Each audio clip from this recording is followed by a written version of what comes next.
Saya permasalahan misalnya kasus Formula E, itu yang paling nyata. Oke. Ya, walaupun Yang berkali-kali menyebut-nyebut waktu itu sempat Anies Baswedan waktu itu. Iya, Oke. walaupun berkali-kali ya ekspos gitu ya. Ya ketika misalnya Pak Anies nggak ada alat bukti yang cukup ya, Nggak ya bisa. nggak akan bisa jadi tersangka.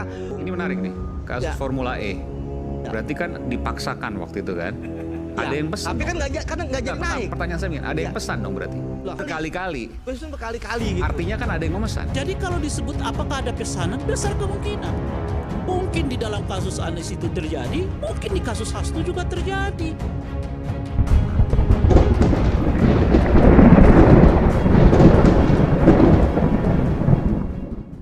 Assalamualaikum warahmatullahi wabarakatuh. Iwan Filah. Baru beberapa jam lalu ada acara yang diselenggarakan oleh INews dalam tajuk Rakyat Bersuara ya. Acara yang dipandu oleh Bung Aiman Wicaksono ini mengundang beberapa narasumber.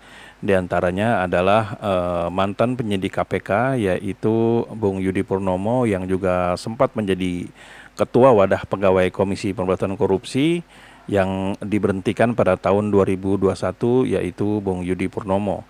Nah, seperti yang kita tahu kalau Bung Yudi Purnomo ini walaupun sudah tidak menjadi bagian dari KPK saat ini, tapi dia kerap kali diundang ke berbagai acara sebagai narasumber yang bisa dikatakan posisinya pro kepada KPK dan juga pemerintahan.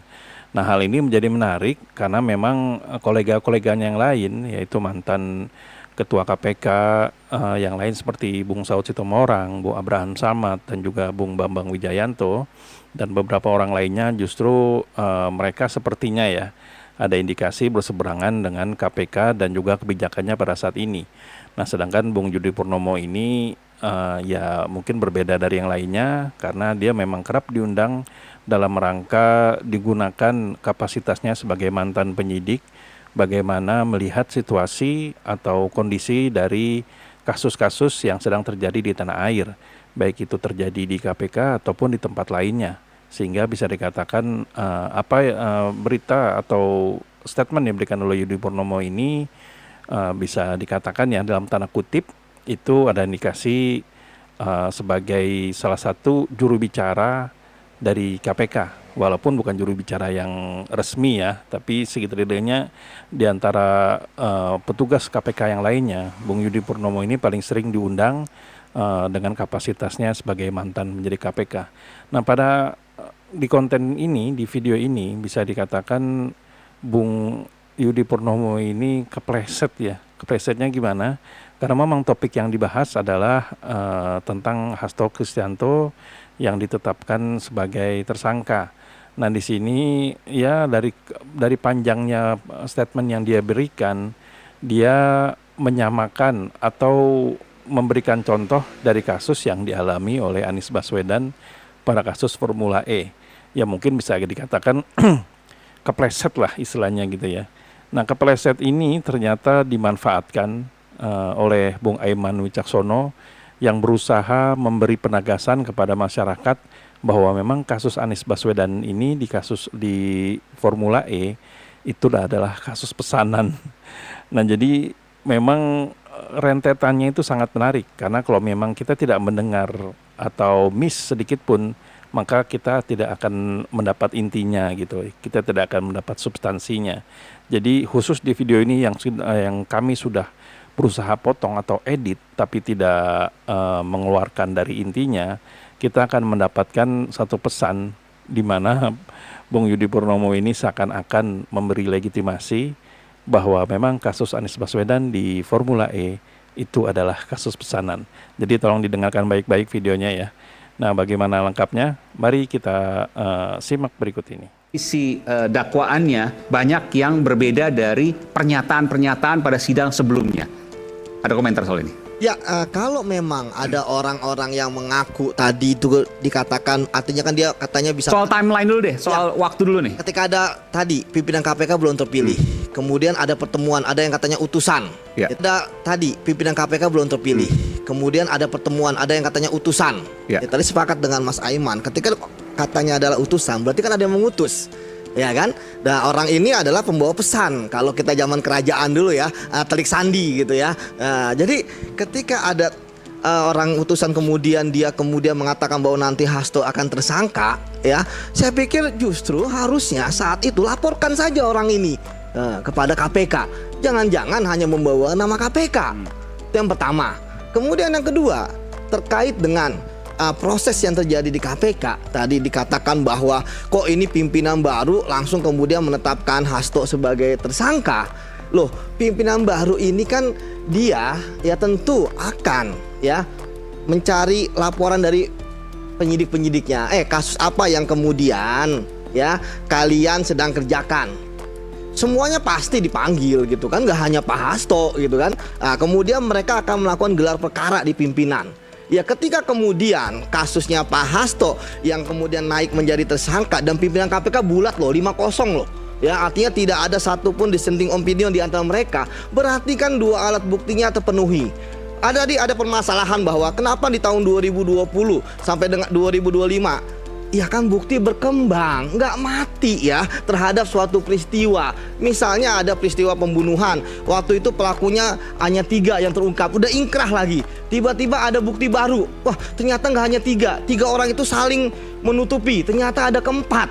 Kan nggak masalah mas, yang penting pertama buktinya nggak diada-adakan, ya keterangan saksinya benar. Jadi saya melihat ya narasi-narasi misalnya bahwa ini adalah korban, ini kasusnya suap menyuap loh. Suap menyuap dua-duanya adalah pelaku. Kemudian tidak ada kerugian keuangan negara. Loh, kasus korupsi itu ada 7 bentuk ya. Mulai dari merugikan keuangan negara, suap menyuap, pemerasan, gratifikasi, benturan kepentingan dalam pengadaan. Seperti itu. Soal Termasuk kemudian pada penggelapan. hari pertama yang dilidik dan kemudian sidik adalah kasus Hasto Kristianto. Itu kan prosesnya kan penyidik sedang melakukan penyidikan kasus Harun Masiku. Oke. Ya, kemudian oleh pimpinan KPK diminta untuk melakukan gelar perkara. Oke. Nah, ketika gelar perkara itu nanti penyidik ya, tadi sering saya sampaikan, penyidik itu nggak sendirian dengan pimpinan. Ada deputi penindakan, ada direktur penyidikan, direktur penyelidikan, direktur penuntutan, ada jaksa. Berlapis ya. Jadi tidak mungkin mereka akan saling menutupi seperti itu. Nggak akan mungkin bisa itu. Nggak akan mungkin bisa. Tapi seperti tadi saya katakan ya, bahwa kalau misalnya di KPK ya megang pimpinan, belum tentu anak buahnya terima. Saya permasalahan misalnya kasus Formula E itu yang paling nyata. Oke. Ya. Paling nyata Walaupun katanya. berkali-kali Yang menyebut-nyebut waktu itu sempat Anies Baswedan waktu itu. Iya, walaupun berkali-kali ya expose gitu ya. Ya ketika misalnya Pak Anies nggak ada alat bukti yang cukup ya, Nggak bisa. ya nggak akan bisa jadi tersangka. Berapapun pimpinan dari zaman Firly ya, termasuk zaman sekarang gitu ya. Ketika memang orang di KPK kalau Bentar. terkait dengan penegakan hukum, Ini menarik nih. Kasus Ya. Formula E. Ya. Berarti kan dipaksakan waktu itu kan. Ya, Ada yang pesan. tapi kan dong. kadang nggak jadi Nggak, naik. Pertanyaan saya begini, ada yang Ya. pesan dong berarti. loh. Tadi saya katakan Bingung, dia kalaupun ya ada yang mengatakan bisa memesan dan sebagainya, ya ketika nggak ada alat bukti, mau 1000 kali gelar perkara. Jangan kalaupun ada berarti. Kenapa? Pernyataannya harusnya ada dong. Karena kan dipaksakan. Enggak, kan penyelidikan itu kan pasti kan ada gelar. Ya. Formula E emang ada gelar penyelidikan. Ya. Pak Anies pun sempat diperiksa kan. Tapi ketika digelar ya Nggak ada ketemu. bukti, nggak ketemu ya nggak Oke. mau Meskipun ribuan kali. berkali-kali. Meskipun berkali-kali gitu. Artinya kan ada yang memesan. Nggak, saya nggak tahu kalau ada yang memesan ya. Tapi memang kita sering ya berkali-kali juga sering gitu. Tapi sekali lagi nggak naik alat buktinya. Oke, seperti itu. Nah, maksud saya ini yang saya cocokkan dengan Pak Hasto ya. Kalau Pak Hasto buktinya kan cukup, makanya dia naik. Kalau misalnya ini adalah pesanan bahwa wah ini adalah oposisi gitu ya, maka kemudian kita tersangkakan, nggak nyambung dengan kasusnya Pak Anies yang Formula E. Seperti itu mas. Oke, baik. Sebenarnya kalau soal kasus ini, bukan konstruksinya. Tadi saya tertarik untuk kemudian lebih menggali lebih dalam. Formula E berkali-kali dipaksakan. Kalau Formula E berkali-kali dipaksakan, artinya ada yang memaksakan. Seperti halnya utusan, ada yang mengirim. Siapa yang memaksakan? Dan apa tujuannya? Dan apakah ini artinya KPK tidak bebas dari pesanan? Karena akhirnya kemudian gelar perkara berkali-kali, betul? Berapa kali waktu itu? Formula E? Nanti kita bongkar. Jadi kalau disebut apakah ada pesanan, besar kemungkinan. Mungkin di dalam kasus Anies itu terjadi, mungkin di kasus Hasto juga terjadi. Ya, itulah tadi kita bisa lihat videonya ya, di mana bisa dikatakan sepertinya Bung Yudhoyono Purnomo ini tidak memikirkan atau mungkin tidak menyangka kalau kasus Anies yang dibawa-bawa dalam topik Hasto ini, yaitu ada yang mengatakan kalau kasus Hasto ini adalah politisasi ya, karena memang bukan karena korupsi, tapi karena politisasi yang dianggap itu adalah kasus yang diada-adakan atau pesanan. Nah, yang menariknya di sini adalah Bung Yudi Purnomo ini menyeret atau menarik kembali kasus Formula E yang sempat dialami oleh Bung Anies Baswedan, di mana dia mengatakan sebetulnya dia ingin mensinkronkan ya. Kalau misalnya memang tidak ada bukti, ya Hasto ini sebenarnya seharusnya tidak perlu dipenjara.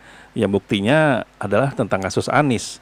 Walaupun kasus Anies ini sempat digelar perkara, namun karena Anies ini tidak KPK tidak memiliki bukti keterlibatan Anies dalam korupsi di Formula E, buktinya Anies itu ya bebas-bebas saja, karena tidak terbukti. Namun yang menariknya di sini adalah Bung Aiman Wicaksono ini itu tertarik dengan komentar tersebut gitu loh. Justru melemparkan kasus Hasto yang memang menjadi topik utama di acara tersebut. Nah, Bung Aiman ini menarik atau menyeret kembali, berarti memang benar dong. Kalau memang kasus Anies Baswedan ini diselenggarakan atau digelar berkali-kali, berarti ada pesanan di situ. Ya bisa kita lihat bagaimana paniknya ya, raut muka dari Bung Yudi Purnomo, bagaimana menjawabnya, bahkan pada saat Bung Aiman menyatakan sudah berapa kali digelar perkara, dia tidak mau melanjutkan lagi gitu. Kalau mungkin pada saat itu dirinya sadar kalau dia tidak salah dalam langkah gitu. Nah, gimana menurut teman-teman semua? Apakah sudah terbukti real kalau memang kasus Anies Baswedan di Formula E adalah kasus pesanan? Dan bisa dikatakan bila dikaitkan dengan saat ini, kasus Hasto dengan Anies Baswedan itu kemungkinan agak mirip, bahkan mungkin sama, yaitu ada yang memesan. Nah, kita tidak tahu, kita lihat saja bagaimana ke depannya. Yang penting kita sebagai penonton ya baik-baik aja lah, duduknya itu secara rapi, kita nonton aja apa yang terjadi gitu loh. Ya kita anggap aja, andaikan kita senang sama dunia politik ini, itu sama dengan kita melihat hiburan di panggung. Jadi hanya sekedar hiburan, ya kita tetap menjalankan kesibukan kita, pekerjaan kita sehari-hari, tanpa kita baper dengan keadaan politik di tanah air pada saat ini. Nah, jadi sampai di sini dua dan project. Bila memang kami ada salah kata atau salah data, kami mohon maaf. Wabillahi taufiq wa hidayah. Wassalamualaikum warahmatullahi wabarakatuh.